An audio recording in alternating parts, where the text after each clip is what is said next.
de réponse à ce virus. On doit aussi s'approprier de nos responsabilités, de faire de notre mieux, pas seulement au niveau de notre pays individuel, mais aussi partager les informations, harmoniser les actions qu'on doit prendre dans notre région. تعزيز العمل الإفريقي المشترك وأود الإشارة إلى أهمية أن تقوم تلك التجمعات بلعب دور في تنسيق الجهود اتصالا بمكافحة تفشي فيروس كورونا في إفريقيا. Encore une fois, je voudrais féliciter le président Cyril Ramaphosa pour son leadership dans cette lutte et j'aimerais vraiment encourager ce genre d'initiative afin que l'Afrique continue à être épargnée. J'ai entendu tout à l'heure André Rajoelina qui parlait des vertus de l'artémisia. J'ai eu l'occasion d'échanger avec lui il y a quelques jours là-dessus. Et le cas du Madagascar, d'ailleurs, est la preuve que nous pouvons utiliser des moyens africains pour des solutions africaines. Voilà pourquoi, à mon avis, nous devons davantage échanger nos expériences entre Africains, parce que je crois que avec la médecine traditionnelle, avec certaines plantes que l'on peut trouver ici en Afrique, nous pouvons révolutionner et faire bouger le monde en apportant une solution à celui-ci au monde, donc, à propos du coronavirus. Thank you very much. We welcome that, Your Excellency. And we would now like to move on to COMESA and ask His Excellency André Rajoelina to address us on behalf of COMESA. Nous sommes réunis ici en ce jour par visioconférence dans un contexte difficile dans le monde, mais surtout pour l'Afrique. Nous faisons face aujourd'hui à une guerre mondiale et à un ennemi invisible qui est le coronavirus. Le Covid-19 n'épargne aucun pays, aucune classe sociale et le monde est infecté par ce virus actuellement. Et toutes les secondes, toutes les minutes, toutes les heures, ainsi que tous les jours, il y a toujours en fait des victimes par rapport à ce virus. Cette guerre nous affecte tous au niveau du continent africain, à tous les échelons des nations. L'économie mondiale et nationale sont figées. Les échanges commerciaux et autres transactions, piliers de croissance de nos pays, sont grandement ralentis. Les impacts sur nos pays, sur nos peuples, sont tragiques. C'est pour cette raison que je rejoins tous les chefs d'État tout à l'heure sur l'annulation de nos dettes. Actuellement, on parle de guerre, mais cette fois-ci, ce ne sont pas les bombes ni les balles qui seront nos munitions, mais l'intelligence de nos scientifiques, l'audace des leaders et notre solidarité.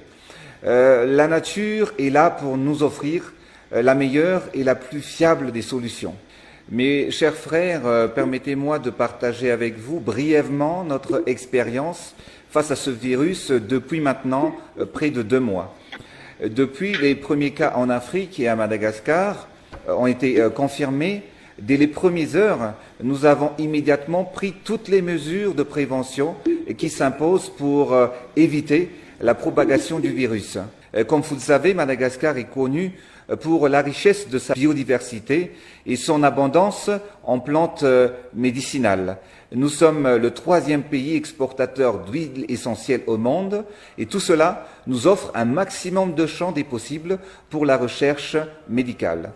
Excellences, Messieurs les Présidents, mes chers frères, c'est avec une grande fierté que nous avons annoncé la semaine passée que les travaux de recherche scientifique malagasy ont abouti à l'élaboration du remède Covid Organics ou Tamba-VCVO. Un remède traditionnel amélioré à but préventif et curatif, préparé sur la base des plantes médicinales largement répandues et plantées à Madagascar, dont l'artémisia. Tous les essais et tests sur ce premier remède ont été menés et son efficacité dans la réduction et l'élimination des symptômes a été prouvée pour le traitement des patients atteints du Covid-19 à Madagascar. Le protocole de traitement curatif Covid Organics s'est avéré plus efficace et surtout moins invasif pour l'organisme que le traitement à base de chloroquine. L'état de santé des malades malagasy du Covid-19 ayant volontairement accepté de tester le traitement a montré une nette amélioration au bout de 7 jours et un total rétablissement, voire même guérison, au bout de 10 jours. Excellences, Monsieur le Président, aujourd'hui nous avons entre nos mains une solution simple, naturelle et efficace pour nous aider à vaincre cette pandémie. Notre impératif à tous est le même, préserver et sauver les vies en danger sur le continent. Notre devoir est avant tout de protéger nos peuples, nos enfants et nos familles. Il est donc plus que jamais temps de coordonner nos actions. C'est l'heure de la solidarité africaine. Nous pouvons faire la différence dans la lutte mondiale face à ce coronavirus.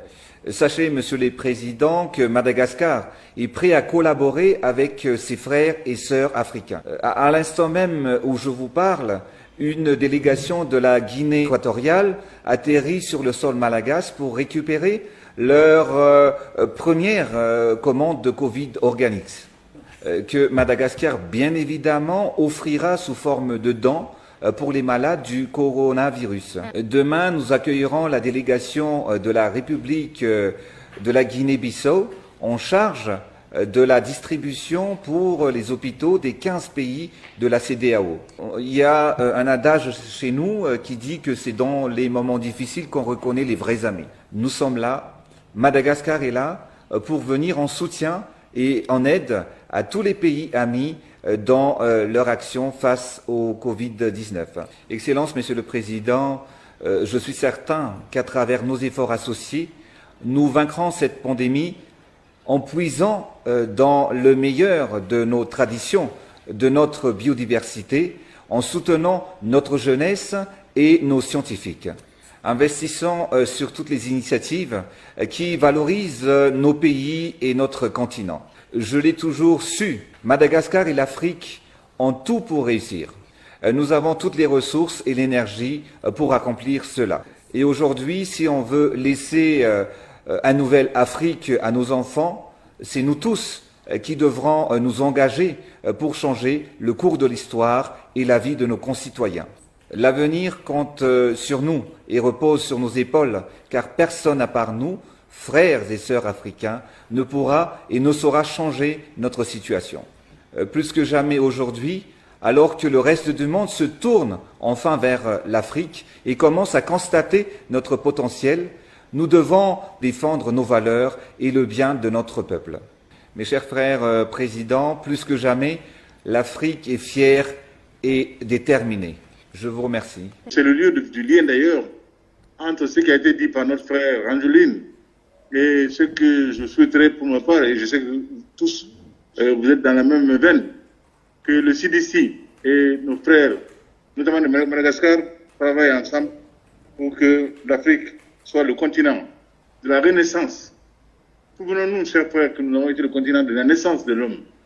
Et également, c'est le lieu, Cyril, vous me permettez, chers amis, également, de féliciter notre cadet, notre frère, et cet engagement vigoureux qui est le sien depuis que la menace coronavirus est apparue sur le continent. Le défi sanitaire est aussi un problème à surmonter.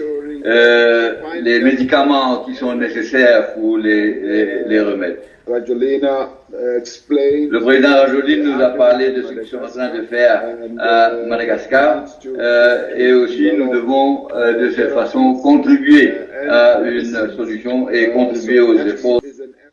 Nous avons fait des progrès. Je crois un communiqué va être publié qui va donner une idée de convergence sur les questions sur lesquelles nous sommes convenus.